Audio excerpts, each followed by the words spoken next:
Etika raba-raba ini sudah lama diperkenalkan kepada masyarakat kerana konsepnya telah diaplikasikan sejak zaman sejarah dahulu. Bahkan, ilmu dua konsep ini merupakan perkara terpenting dalam kehidupan masyarakat di sesebuah negara. Kita sememangnya tidak boleh menafikan bahawa manusia yang beretika akan sentiasa dipandang tinggi dan dihormati oleh masyarakat yang lain. Maka, sudah terang lagi bersuluh jika seseorang itu berpegang teguh terhadap konsep etika dan peradaban, seseorang itu akan dipandang mulia kerana mempunyai pandangan idea yang tinggi sekaligus menjadi rujukan masyarakat. Apakah konsep etika dan peradaban? Perkataan etika membawa maksud dari segi bahasa Inggeris iaitu etnik dan bahasa Greek iaitu ethos. Ianya membawa erti nilai-nilai atau perkara yang berkaitan dengan sikap serta tingkah laku seseorang, individu atau sesuatu golongan. Etika dari perkataan Yunani pula ialah ethos dan etikos. Ethos membawa maksud watak, sifat, cara hidup atau budaya, manakala etikos bermaksud adab, tata susila atau kelakuan yang baik. Selain itu, etika merupakan teori yang berkaitan dengan hujah, tindakan dan tujuan yang mengarah kepada makna seseorang itu untuk bertindak melakukan suatu perkara. Pendek kata, konsep etika boleh dikaitkan dengan ciri-ciri kehidupan dan kelakuan yang baik seperti wujudnya sifat bertanggungjawab dalam diri seseorang. Seterusnya, baik konsep peradaban pula memberi maksud mengenai keadaan serta peningkatan kemajuan dalam kehidupan jasmani dan rohani sesuatu bangsa atau masyarakat. Konsep peradaban begitu sinonim dengan perkembangan masyarakat yang baik dalam suatu negara. Hal ini kerana sejarah telah berjaya membuktikan masyarakat yang dapat membina tamadun adalah datang daripada masyarakat yang berperadaban.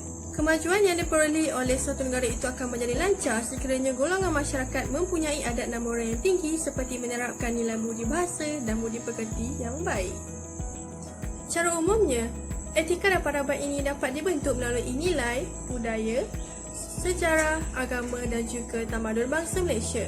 Jika kita memandang remeh terhadap dua konsep tersebut, ianya akan memberi impak yang besar kepada generasi muda yang bakal mentadbir negara pada masa yang akan datang.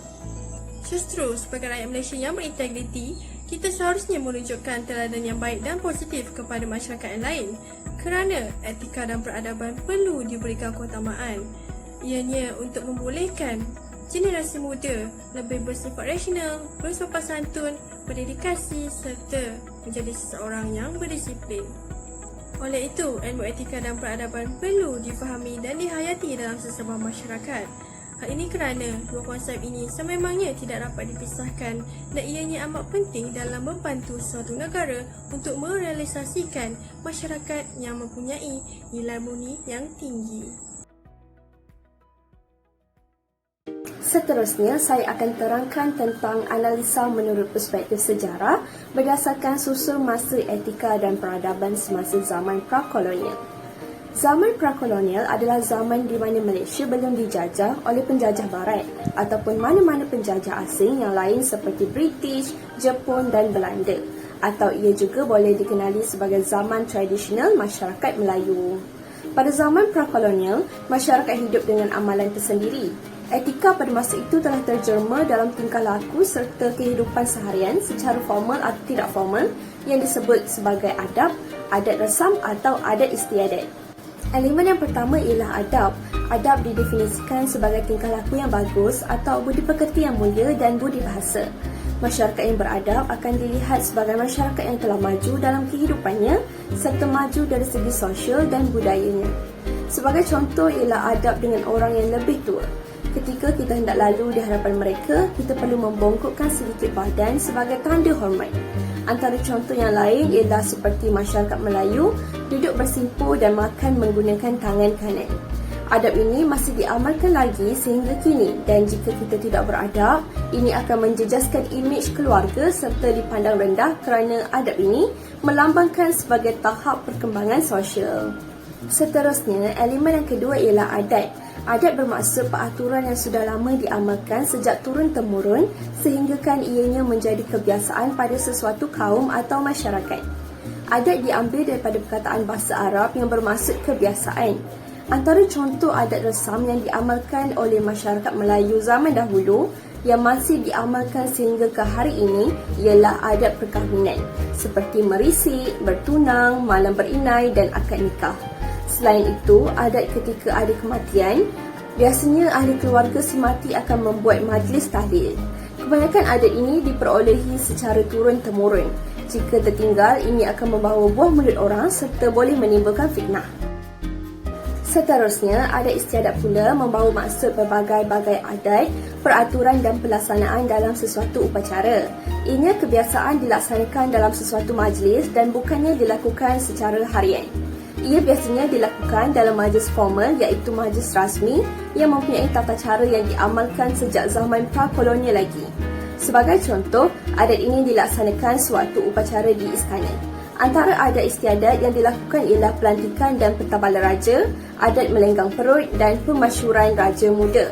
Di Malaysia, adat istiadat boleh dilihat dalam majlis pentabalan agung di negara kita. Tujuannya untuk memudahkan, membezakan taraf dan pangkat seperti sultan, pembesar dan rakyat dalam suatu majlis. Mereka harus mematuhi tata tertib dan peraturan yang telah ditetapkan. Jika tidak, mereka boleh dihukum sebagai tidak menghormati majlis dan tidak menghormati sultan. Antara contoh adat yang lain ialah Hukum Kanun Melayu Melaka yang telah disusun lengkap oleh Sidi Ahmad. Ia terbahagi kepada dua iaitu Hukum Kanun Undang-Undang Negeri dan Undang-Undang Laut Melaka. Hukum Kanun Melaka penting bagi melancarkan pemerintahan negeri dan Undang-Undang Melaka masih dipakai sehingga kini. Seterusnya ialah etika ekonomi di Malaysia pada zaman pra-kolonial. Perkembangan ekonomi bermula semenjak para mesuara memindahkan pusat pentadbirannya daripada Palembang ke Melaka. Para pedagang, etika dan peradaban dalam perdagangan maritim berdagang mengikut Hukum Kanun Melaka. Salah satu kandungan dalam Hukum Kanun Melaka adalah Undang-Undang Laut yang diamalkan oleh para pedagang dalam menjalankan perdagangan maritim. Sistem cukai juga digunakan dan penggunaan bahasa Melayu. Bahasa Melayu dijadikan lingua franca iaitu bahasa perantaraan dalam urusan perdagangan di Melaka. Kesimpulannya, kegiatan ekonomi di Tanah Melayu berjaya menjadi maju kerana etika ekonomi dapat diterapkan dan diamalkan oleh para pedagang dan masyarakat Melayu. Seterusnya, etika pentadbiran dan pemerintahan di Tanah Melayu pada zaman pra-kolonial.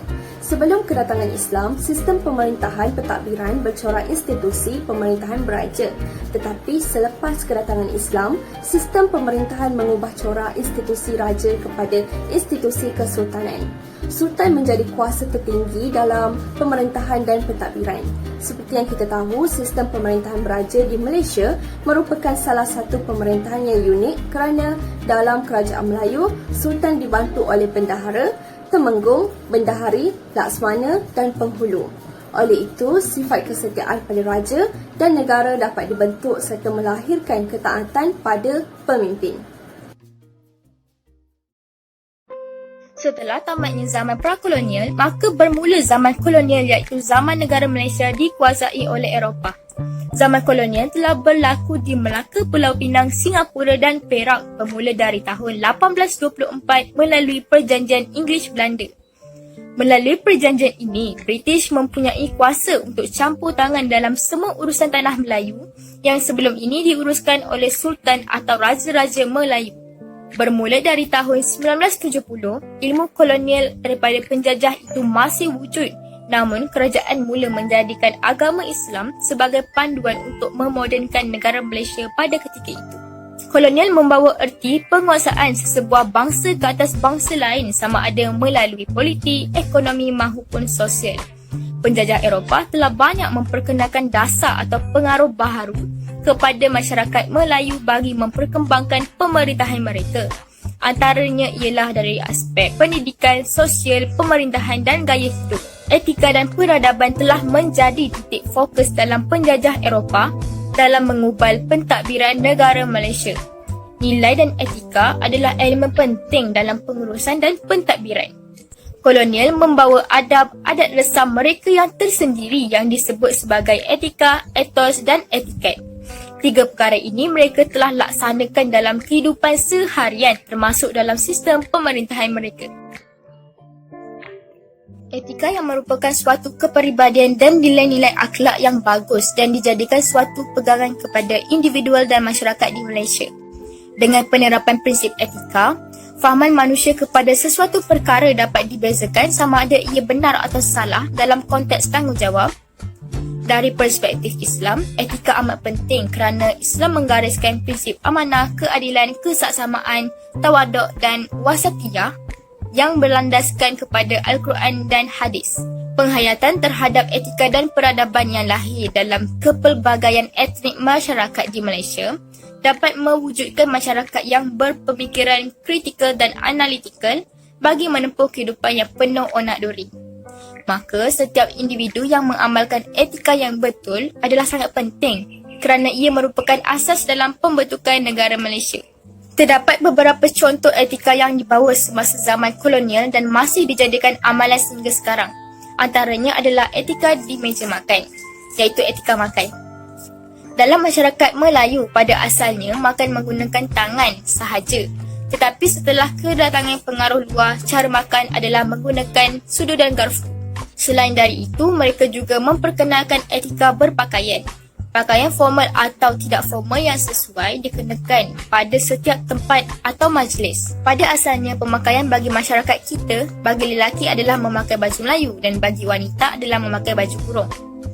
Perubahan yang berlaku dalam etika pemakaian semasa zaman kolonial di mana adanya kemeja, blazer, topi, kain skirt dan sebagainya. Contoh-contoh lain seperti etika percakapan, pentadbiran seperti memberi tabik hormat kepada individu yang mempunyai pangkat yang lebih tinggi. Etika yang diperkenalkan telah banyak diguna pakai oleh masyarakat di negara kita sehingga hari ini. Beralih kepada perkataan ethos pula yang berasal dari bahasa Yunani. Ethos bermaksud usaha seseorang individu atau masyarakat dalam membangunkan bangsa mereka berlandaskan latar individu, keluarga dan komuniti. Ianya terdiri dari pelbagai jenis serta latar belakang sejarah, etnik, bahasa dan agama yang berbeza, diikuti latar geografi melebihi kesepakatan ciri asas negara atau bangsa. Sejarawan terkenal Greek iaitu Aristotle yang banyak membincangkan hal mengenai ethos.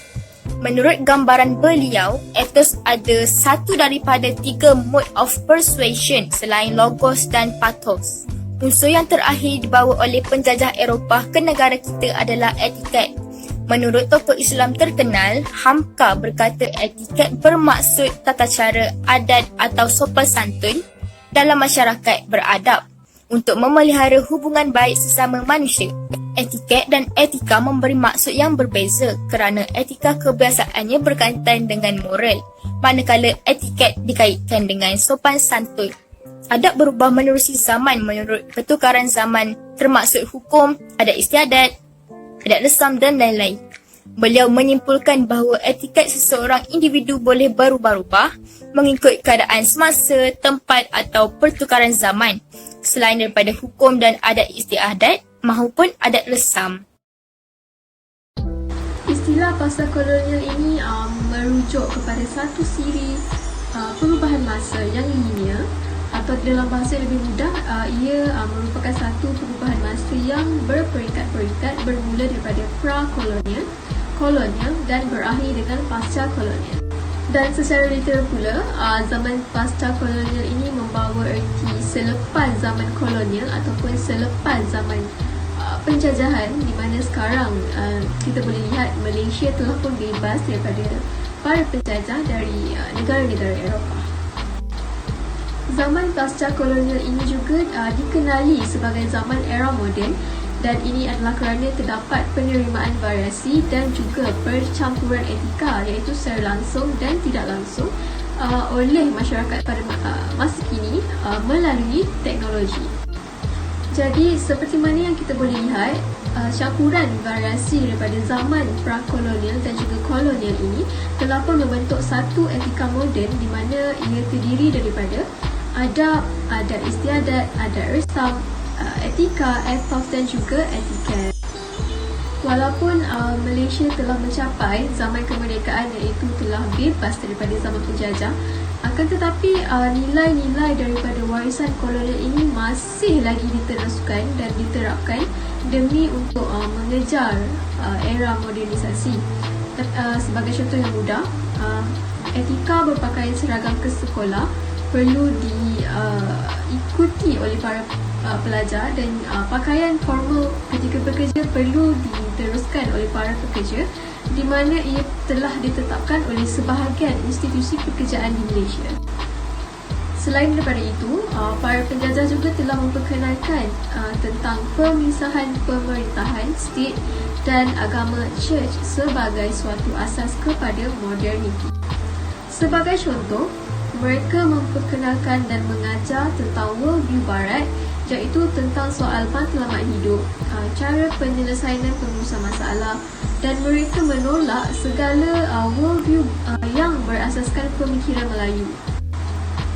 Antara contoh worldview barat yang diperkenalkan adalah negara bekas tanah jajahan, iaitu negara yang sedang membangun. Mereka perlu mengikut sistem barat yang mana berbeza fahaman sekularnya dari segenap segi kehidupan demi untuk mencapai kemajuan di dalam sesuatu pembangunan. Dan jika sesuatu sistem Melayu Islam itu diutamakan, di mana ia bertentangan dengan pandangan alam barat, ia akan dianggap sebagai ketinggalan zaman kerana ia hanya mementingkan sesuatu etnik tertentu semata-mata. Namun, perbahasan mengenai kelompok tersebut berjaya diulas dengan baik oleh dua orang tokoh sarjana Islam yang tersohor, iaitu Ibn Khaldun dan juga Syed Hussein Alatas. Ibn Khaldun telah pun mengemukakan satu teori, iaitu teori jiwa hamba yang dimiliki oleh bangsa yang pernah dijajah. Jadi mereka ini akan terus-menerus menganggap bahawa kuasa penjajah ini adalah sebagai satu kuasa yang maju, kuasa yang agung dan wajar menjadi ikutan oleh bangsa yang pernah dijajah tersebut. Manakala Syed Hussein Alatas pula telah mengemukakan satu teori, iaitu teori mentaliti watak tertawan dan juga sikap yang terlalu pro nilai-nilai barat yang dipegang oleh sesetengah kalangan masyarakat di Malaysia. Jadi, apabila segala urusan kehidupan kita dijauhkan daripada unsur-unsur agama, maka etika dan peradaban yang telah pun dijiwai oleh masyarakat sekian lama akan hilang sedikit demi sedikit oleh arus pemodenan. Namun, segala permasalahan ini dapat diatasi sekiranya etika dan peradaban ini diterapkan di dalam jiwa masyarakat dengan lebih mendalam agar ia tidak mati di telan zaman. Assalamualaikum warahmatullahi wabarakatuh. Saya akan membentangkan tentang kepentingan pembentukan etika dan peradaban dalam masyarakat berbagai etnik di Malaysia. Etika telah menjadi sesuatu elemen yang paling penting dalam kehidupan manusia. Individu yang beretika sentiasa dipandang mulia dari setiap kacamata masyarakat, terutamanya dalam masyarakat di Malaysia yang terkenal dengan kepelbagaian etnik dan kaum. Oleh yang demikian, kepentingan etika dapat dilihat dari sudut individu, keluarga, organisasi, masyarakat dan juga negara. Secara individunya, seseorang individu yang beretika akan dapat menikmati kebaikan dari segi fizikal, rohani dan juga dari segi mental. Seseorang individu yang beretika juga akan sentiasa menjaga tingkah lakunya supaya tidak bercanggah maupun bertentangan dengan kehendak dan peraturan dalam hidup bermasyarakat. Dari segi mentalnya pula, orang yang beretika mulia tidak akan gemar dengan memikirkan perkara-perkara yang tidak dapat mendatangkan faedah.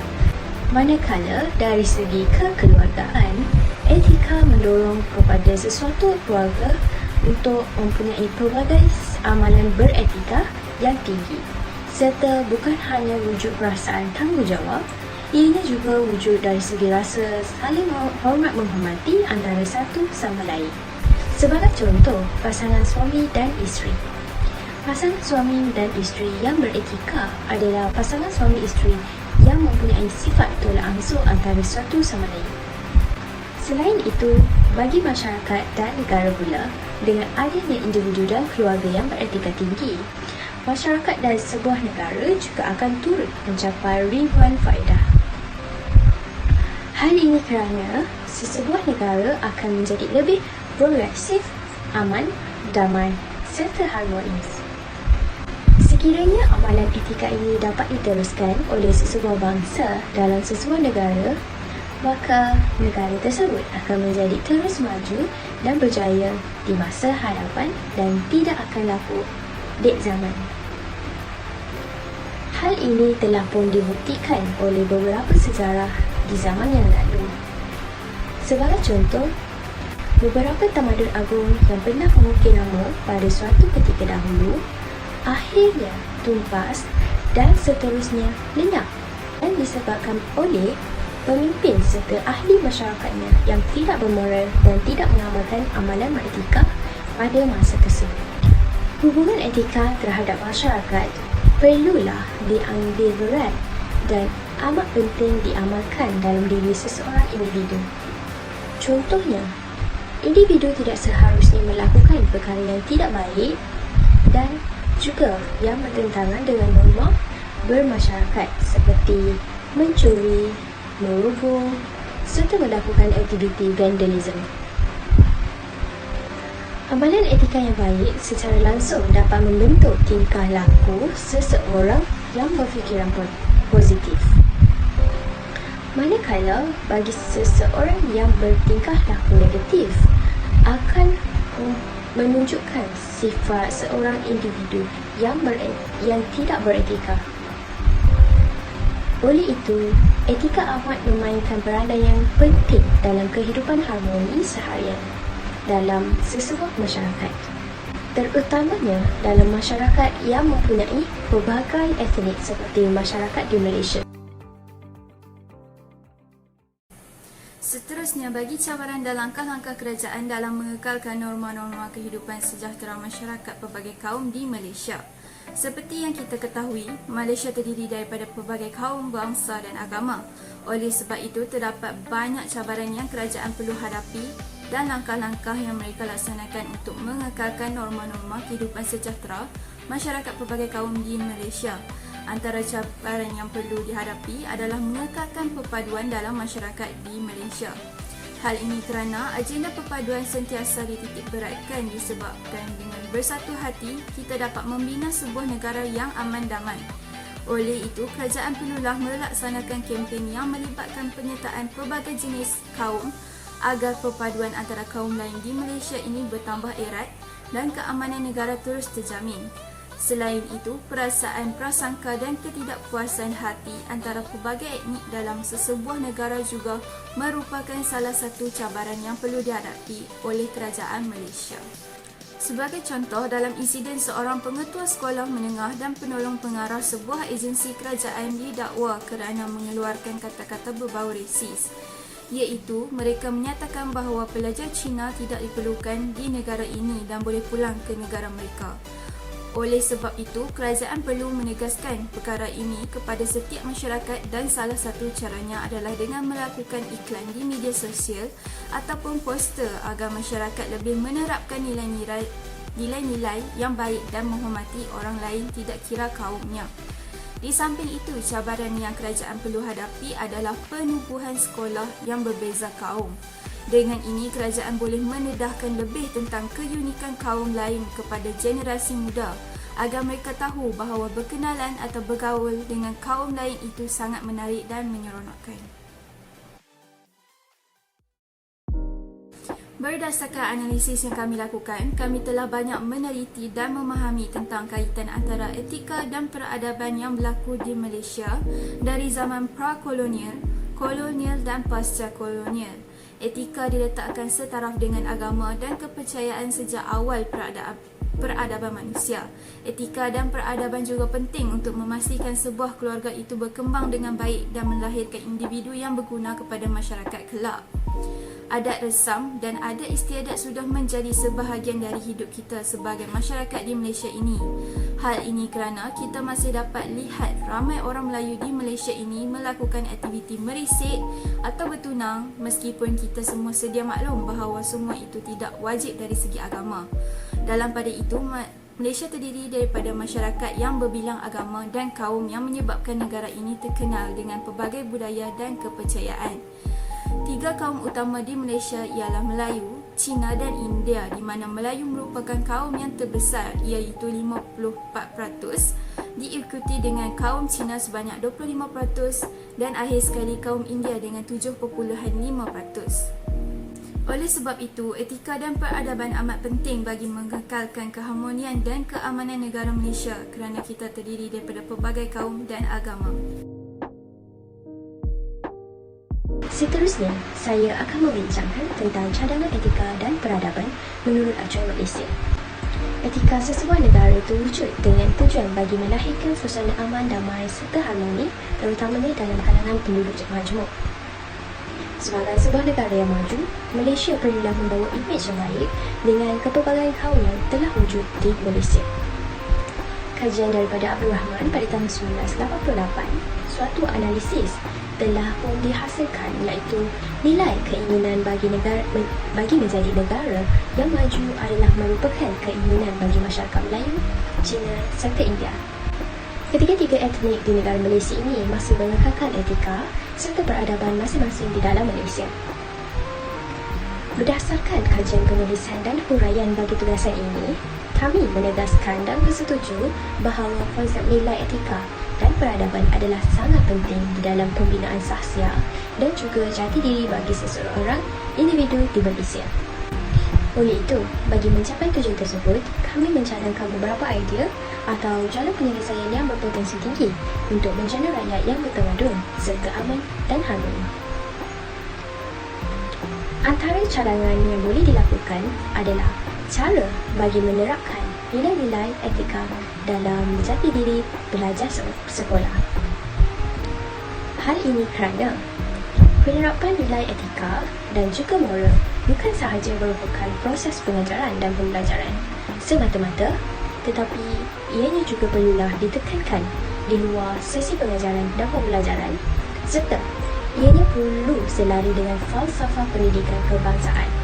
Satu garis panduan bagi mengukur dan menilai etika, moral serta akhlak dalam diri pelajar di setiap institusi pengajian daripada pengajian rendah hingga ke peringkat yang lebih tinggi perlu diwujudkan bagi memudahkan para pengajar untuk melakukan penilaian serta mengukur setiap pelajar secara holistik. Selain itu, cadangan lain yang berjaya kami kemukakan adalah fahaman dan peraturan agama wajib disertakan dalam kandungan asas bagi moral.